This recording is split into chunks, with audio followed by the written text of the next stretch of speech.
Bhaskar astrology classes में आपका स्वागत है।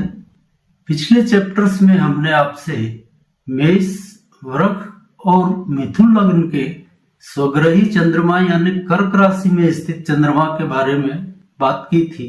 तो आइए आज बात करते हैं कर्क लग्न में स्वग्रही चंद्रमा हो यानी लग्न में ही चंद्रमा बैठा हो तो उसके क्या परिणाम प्राप्त होंगे।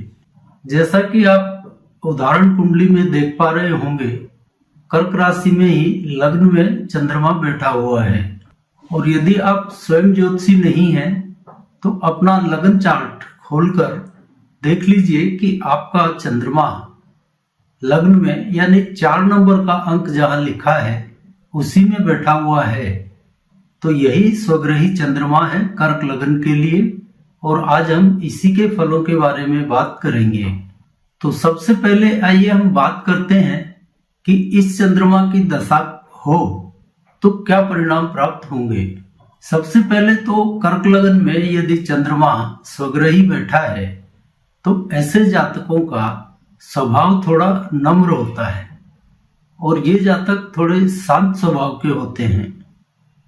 इनमें ज्यादा कोई उग्रता या चिड़चिड़ापन नहीं होता है।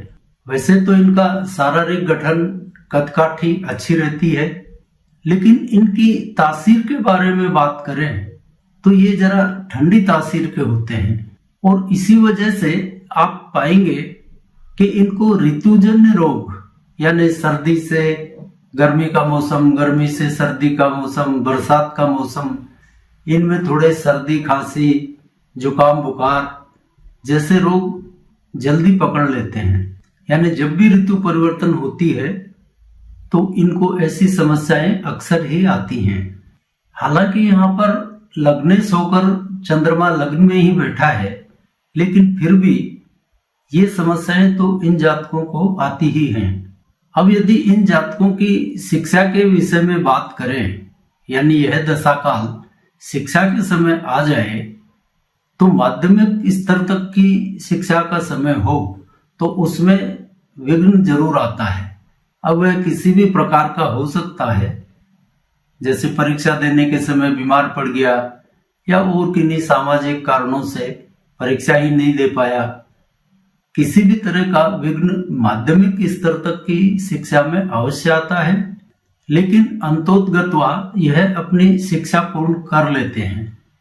और इसका कारण आप समझ रहे होंगे कि पंचम भाव में चंद्रमा की नीच राशि वृश्चिक पड़ती है। इस वजह से यह शिक्षा में भी विघ्न डाल देता है और स्वास्थ्य भी इसी कारण से इनका नरम गरम बन जाता है ऋतुजन्य परिवर्तन के अनुसार, क्योंकि पंचम भाव स्वास्थ्य का भी है। लेकिन यह शिक्षा के मामले में सिर्फ माध्यमिक स्तर तक की शिक्षा में ही कष्ट देता है। बाद में उच्च शिक्षा इनकी अवश्य पूर्ण हो जाती है, इसमें कोई संदेह नहीं है। और बीमारी के विषय में भी बात करें तो सर्दी, खांसी जैसे छोटे मोटे रोग होते हैं, कोई बहुत बड़ी बीमारी यह चंद्रमा नहीं देता है।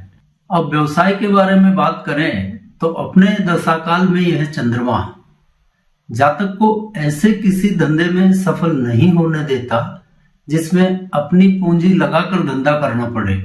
अब व्यवसाय के रूप में देखा जाए तो इनके लिए नौकरी ही सबसे उचित होती है।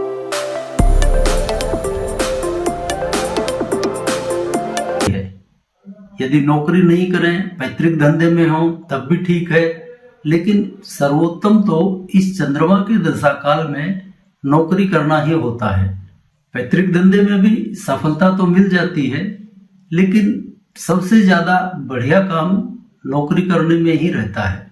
स्वयं का स्वतंत्र व्यवसाय करे तो उसमें तो दिक्कतें आती ही हैं।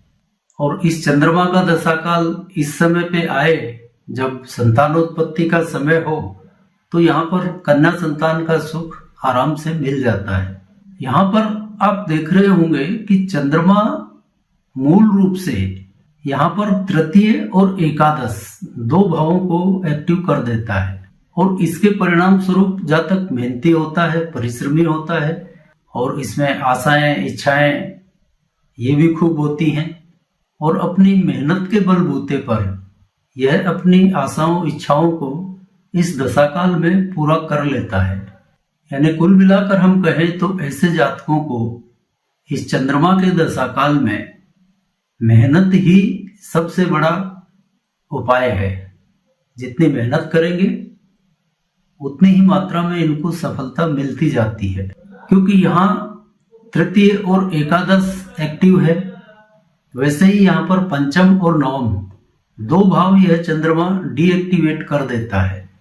इस वजह से भाग्य का सहारा कम मिलता है और मेहनत से ही इनके काम बनते हैं। और चूंकि यहाँ पर पंचम डीएक्टिवेट है, इसलिए स्वतंत्र धंधे की बजाय नौकरी में सफलता मिलेगी, क्योंकि एकादश भाव एक्टिव है।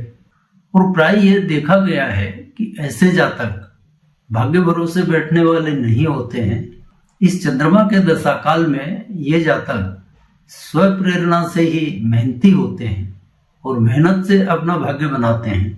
तो ये हुई इस चंद्रमा के फलों की बात। अब कुछ बात आपसे हम कहना चाहेंगे।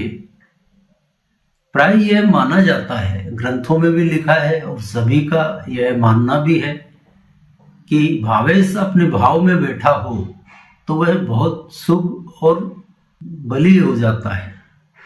तो ये ठीक है, बली हो जाता है, इसमें कोई दो राय नहीं है। लेकिन जो सवाल खड़ा होता है वो यह है कि बली होकर भी यह फल सबको एक समान रूप से कैसे देगा।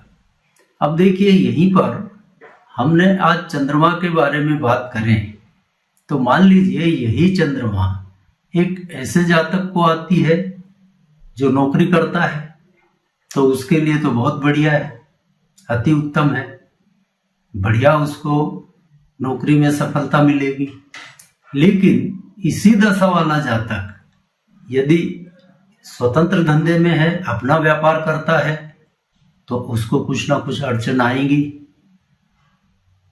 तो यहां हमेशा शुभ मानने की यह गलती करना फलित में गड़बड़ कर देता है। कोई भी ग्रह अच्छा हो बुरा हो, सवाल यह है कि जातक की जरूरत क्या है। जैसे यहीं पर नौकरी करने वाले के लिए यह दशा बहुत बढ़िया जाएगी, लेकिन व्यापारी हो तो उसको कुछ परेशानियों का सामना करना पड़ेगा। तो इस बात का ध्यान रखना जरूरी है। अब यहाँ पर एक बात और कर ले, जैसे संतानोत्पत्ति का समय है और जिसको पुत्र चाहिए उसको थोड़ी निराशा हाथ लगेगी, लेकिन जो कन्या संतान का इच्छुक है उसकी इच्छाएं पूरी हो जाएंगी। तो इन छोटी छोटी बातों का ध्यान रखना आवश्यक है कि सामने वाले की जरूरत क्या है। और इसी के साथ आज के चैप्टर को विराम देते हैं और अगली बार आपसे मिलते हैं अगले विषय के साथ। तब तक के लिए जय जय सिया राम।